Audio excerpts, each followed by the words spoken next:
Well, Mayor Olivia Chow is making an announcement in regards to housing in Scarborough this morning. Let's listen in. And is now home to many diverse First Nations, Inuit, and Métis people. I also acknowledge that Toronto is covered by Treaty 13, signed with the Mississaugas of the Credit, and the Williams Treaty, signed with multiple Mississaugas and Chippewa bands. It's now my pleasure to introduce Minister Ananda Sangari and invite him to the podium. Thank you, Deputy Mayor, and good morning, everyone. I'm delighted to be here today to make this very exciting announcement. I'm joined, of course, by Dr. Jennifer McKelvey, my incredible partner in the City of Toronto, and my colleague, and of course, Mayor Olivia Chow, Mayor of the City of Toronto, as well as Eric Cohen, who is part of the Brennan Way charitable organization. I'm here on behalf of Sean Fraser, the Minister of Housing and Infrastructure, in a community that's very near and dear to me. I grew up a few blocks away, right at the end of Brennan Way by Mearson Boulevard. So I'm back in my old neighborhood, and it's really good to see great things happening in our community. As you're aware, housing is a critical need for the people of the City of Toronto. Housing is at the center of well-being for all Canadians, and a roof over people's head is so essential to the long-term well-being and vitality of every community. And that's why our government, through the National Housing Strategy and the Affordable Housing Fund, is announcing today support for 201 affordable rental homes right here at 25 Sewells, with 12 of these units to be fully accessible. This is part of the National Housing Strategy, which has invested billions of dollars in the City of Toronto, including a recent announcement of $500 million towards the Housing Accelerator Fund, which is meant to create 53,000 homes over the next decade. This particular project received $150,000 from the seed funding from CMHC. And per door, the investment that we're making today works out to about $75,000 per door. This is so critical in order to build affordable housing across the city, but particularly in our community. We're in the heart of Malvern, a community that's sometimes had its challenges, but one that is filled with enormous promise because of the people that call this home. And that's why we're very excited to support this project today. This is on top of many measures we've taken as a government, including the elimination of the HST on purpose-built rentals, as well as support with lower interest rate financing for those who are building purpose-built rentals. So I'm very excited to be here, and I want to thank the proponent of this building, Brennan Way, the board, who have worked so hard for so many years to get us to this point, and I look forward to this building going up in very short order. Thank you, and have a fantastic morning.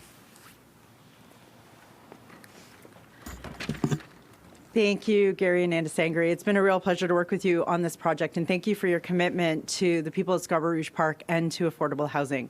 I'd now like to introduce Her Worship, Mayor Olivia Chow, to say some remarks. Thank you.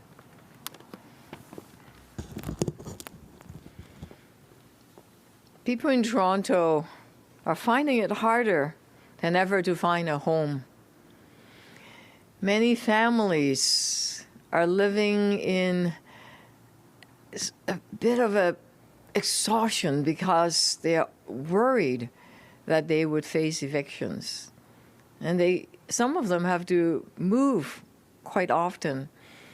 And I know of children, young people, that won't invite their friends back home because they are a bit ashamed because they are sleeping on the couch. It's difficult lives. And I also know seniors that tells me that they turn down the heat because they can't afford it, or that they don't go out as much, and they live in isolation because the rent is so high. We in Toronto are desperately in need of affordable housing, affordable rental housing. That is why I am so excited today that we are building affordable rental units. We're building them faster, and we are building them in partnership with our other levels of government. It's wonderful to be here to break ground. And we're looking at 318 affordable rental homes, 2 mid-rise buildings on this site, a mix of below market rents built and run by a nonprofit organization that have many years of experience. And it would keep this new housing affordable for thousands of renters. We're opening doors and providing homes to these renters. And the entire development, including both buildings, will offer a community garden, an upgraded playground for kids, shared dining areas. Seniors have a place to gather because there is a common central space. And the family can go, and all of them can go because there's a pedestrian connections that connect with the pedestrian path to the nearby Wixon Trail Park. This is a complete neighborhood. This is made possible thanks to the leadership of Brandon Way Charitable Foundation, which is developing the site as well as partnership from the municipal and the federal government.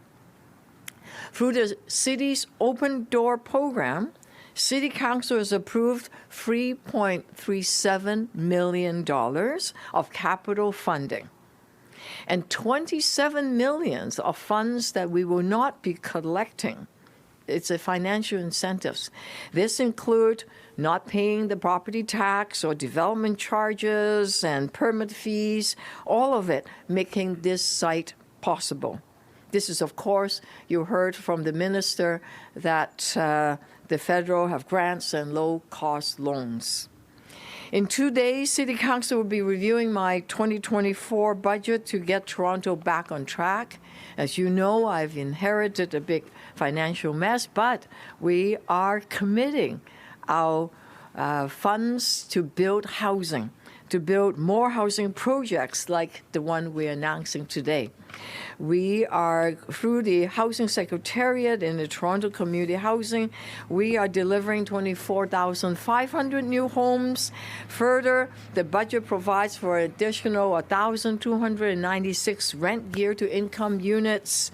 And we are bringing Toronto's housing back on track, getting us closer to our goal of 65,000 new rent-controlled homes and lots of below market and rent geared to income units. All of that just sounds like numbers, but for thousands of renters, it provides hope. Provide them with a place to live. Provide them with a new beginning. Providing them with a sense of security that they won't have to face evictions, that they don't have to feel so exhausted and desperate looking for affordable homes. And they can then dream and have a good future. I just want to say that this is because of the leadership through Brandon Way Charitable Foundation, the local champion Deputy Mayor Jennifer McAuliffe, and thank you to the federal government, to Minister Anna Zachary, Gary, and thank you for this, an example of what's possible when other orders of government come together, and all orders of government coming together, getting affordable housing built. Let's work together and build a lot more of these affordable homes. Back to you, Deputy Mayor. Thank you, Mayor Chow. Thank you so much for your commitment to affordable housing in our city, for your commitment to this project, and for showing what's possible when our government works alongside the federal government. It is now my pleasure to introduce Eric Cohen with the Brandon Way Charitable Foundation to share his remarks about the project. All right, we have been listening in to Mayor Olivia Chow making an announcement in Scarborough on affordable housing. Scarborough this morning, where Mayor Olivia Chow is now taking questions from the media. Let's listen in. And other folks at the city, excuse me, too much of the Chinese New Year celebration here over the weekend. And I meet with them every 2 weeks, and we look at all the projects that are for-profit, non-profit, and some that there are 5 that the City of Toronto are developing in 5 sites. And we're tracking the progress on each of them. We're looking at what barriers they are facing and looking at pushing them forward as quickly as possible. So speed is cost, the slower we go, the more money it will cost. So we are going as fast as possible. And we're doing well with those 5 sites. And in terms of the nonprofit organizations, you saw the co-op announcement with the up in Scarborough, again, up here. That's 300 plus units, I believe. And there's an MOU being signed with the Toronto Housing Alliance, a nonprofit housing group that they are developing housing. There are MOUs being signed with other nonprofit organizations. So it's happening. Okay. My follow-up is about your budget. Last week, when there was a question about how you would receive attempts by Councillor McKelvey and some others to restore Windrow service and increase the police budget, that you sort of said 50% plus 1. I just want to follow up and see, are you pledging not to use the veto that you could under strong mayor powers? Are you saying that any majority vote on the budget will stand? I do not plan to use my veto power because I believe that 50% plus 1 is how I define democracy, rather than 2/3. So if at the end of the day, if there's council have decided on something that I don't necessarily agree with, I don't plan to veto it, because if I veto it, it will require 2/3 of council to override that veto. No, that's not where I'm going. But thank you for the question. Morning, Mayor. Momin Qureshi from City News. You've been mayor for about 9 months now, and there's a new poll out that says that your polling numbers are taking a dip here as we head into the budget. And it says part of it is because of the budget that's coming up, including police funding. I just wanted to know if any of that, you say that you listen to people and that you shape this budget based on consultations and all that. I just want to know if any of that enters your mind or is a concern about your polling and popularity as you go through this budget process. As you know, excuse me. As you know, I inherited a financial mess. We were still is now facing a $1.8 billion budget hole, and this budget brings us back on track. It builds housing and affordable housing. It keeps TTC fare as it is without increasing it, and it increased services. I do note that more Torontonians now believe the city and the city government is going in the right direction, which is what I want to see. I want to make changes. I want to impact on people's lives where they have a place where they call home.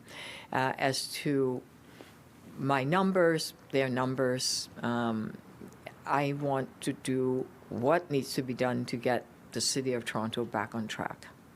So would you say that you have to make decisions, even if they're unpopular, and not, don't go over with the public? If they're the right decision, you have to do it even if it's unpopular? Whether it's popular or not, I do hope people agree, and I believe they agree that we need to get city back on track. Even with all this of investment, even with the, may I say, historic New Deal with the government, with the provincial government, where they uploaded the Garner and the DVP, we still have to do what we need to do in order to fix and repair the potholes, the roads, the TTC, the signals, the broken water fountains. We need to fix our city. And yes, I inherited a big budget deficit, and that's why we have to start paying our way. If not, it's not. Well, it doesn't work. The city cannot continue to decline because that's not what I've been elected to do. I'm elected to make changes. I'm elected to bring the city back on track, and that's what I'm doing.